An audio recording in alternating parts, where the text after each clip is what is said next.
খেয়ে নে সোনা, চোখ বন্ধ করে হাঁ করে মুখে দিলেই গিলে নে, তাহলে আর কিন্তু সোনা না খেয়ে কিন্তু পেটে বড় বড় পোকা হবে।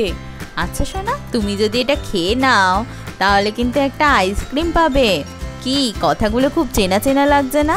তা তো লাগবেই, আশা করি ছোটবেলায় কেউ না কেউ এই কথাটা শুনেছেনি। তো নমস্কার বন্ধুরা, গল্প কথা এবং রান্নার ছোটবেলার গল্পে আপনাদের স্বাগত জানাই।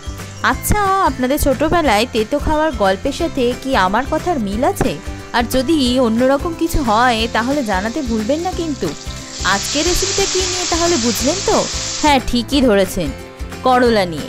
আজকের করলাটা আমি অন্যভাবে রান্না করেছি, যাতে তেতোও লাগবে না আর খেতেও সুস্বাদু হবে। যারা বড় হওয়ার পরেও তেতো পছন্দ করেন না, স্পেশালি আজকের রেসিপিটা তাদের জন্য।